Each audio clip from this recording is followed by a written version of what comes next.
আশীর্বাদ দিতে হয় না আর অভিশাপও দিতে হয় না। আমাদের কর্ম আমাদেরকে অভিশাপ দেয় আর আমাদের কর্মই আমাদেরকে আশীর্বাদ দেয়।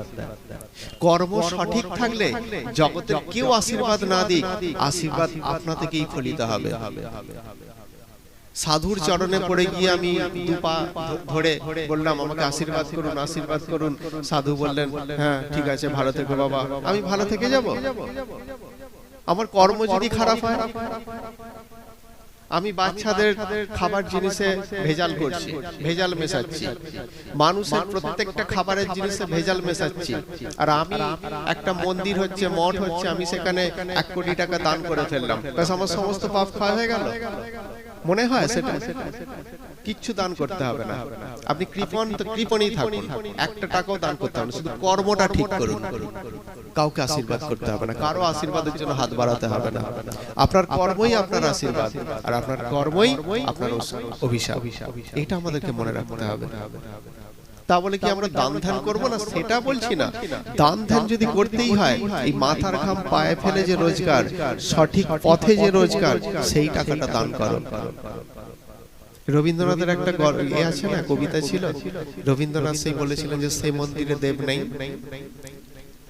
একটা রাজা খুব সুন্দর একটা মন্দির বানিয়েছে, আর পথের পাশে একটা সাধু বসে থাকেন, দিব্য ভাব সমন্বিত। রাজা একদিন রাস্তা দিয়ে সেই মন্দিরে যেতে গিয়ে সাধুকে দেখেন এবং তার নজর কাড়ে, বাহ সাধু খুব সুন্দর, তো আমি এত সুন্দর একটা দেবালয় স্থাপন করেছি, সাধু এখানে কেন বসে থাকবে? তো সাধুকে বলি মন্দিরে গিয়ে থাকতে। তো তখন সেই রাজা রথ থেকে নেমে এসে সাধুকে বলছেন, বাবা আপনি এখানে বসে কেন? আমি তো একটা সুন্দর মন্দির বানিয়েছি, আপনি মন্দিরে চলুন, সেখানে থাকবেন, এখানে কষ্ট করে কেন আছেন, চলুন সেখানে। তখন সাধু বলেন, বাবা সে মন্দিরে যে দেব নেই, আমার দেবতা তো এই গাছতলাতেই আছে। রাজা অবাক হয়ে যায়, কেন? আমি রত্ন খচিত, সোনা মণি মানিক খচিত মন্দির বানিয়েছি, ঈশ্বর সেখানে নেই, কেন নেই? তখন সাধু বলে, তুমি যে প্রজাদের নিপীড়ন করে তাদের কাছ থেকে টাকা তুলে সেই মন্দির বানিয়েছো, সেখানে তো দেবতা থাকতে পারে না। রাজার ভুল ভাঙে, রাজার ভুল ভাঙে, রাজা তার চরণ ধরে ক্ষমা প্রার্থনা করে। সত্যিই তো, যে ঈশ্বর সমগ্র বিশ্বের আশ্রয়, তাকে আমি আশ্রয় দিতে পারি? একটা মন্দির যিনি সমগ্র জগৎকে আশ্রয় দিয়েছেন, যার মধ্যে আশ্রিত সমগ্র জগৎ, সেখানে একটা ছোট্ট মন্দির, তার কাছে আমাদের কাছে আকাশ চুম্বি হতে পারে, কিন্তু তার কাছে কি? তার কাছে অতি ক্ষুদ্র, তিনি সেখানে কি থাকতে পারেন? কখনোই না। সেই জন্য এটা আমাদের ভাবতে হবে যে আমাদের কর্মটা এটাই ঠিক, আর এটাই হচ্ছে একটা ঈশ্বর সেবা। কর্ম যদি সুন্দর করি, এই কর্মের সৌন্দর্যটাই হচ্ছে ঈশ্বরের একটা বিরাট বড় পুজো। তাহলে এই কর্মটাকে ঠিক করতে হবে।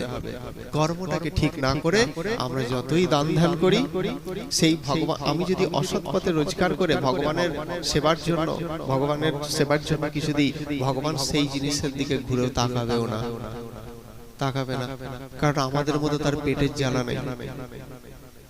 ভগবান কি বলেছেন? কোন খাবার খান? পত্রম পুষ্পম ফলম তম ইয়মে ভক্তা প্রযচ্ছতি, প্রযত্ন সহকারে যিনি দেবেন, তদহম ভক্তা পৌহিতম আসনামি প্রযতাত্মনঃ। তখন সেই যে খাবার, অর্থাৎ কেউ যখন সঠিক পথে সঠিক ভাব নিয়ে আমাকে কিছু দেবে, আমি তখন সেটা খাই।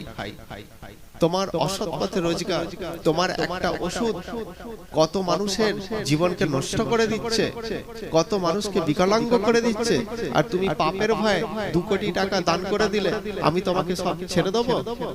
ঠিক আছে, তুমি যেমন আমাকে দিলে 2 কোটি টাকা, আমি তোমাকে পরের জন্মে ওই 2 কোটি টাকা, কেন ওই 2 কোটি টাকা সুদ আসলে 10 কোটি টাকা ফিরিয়ে দেবো।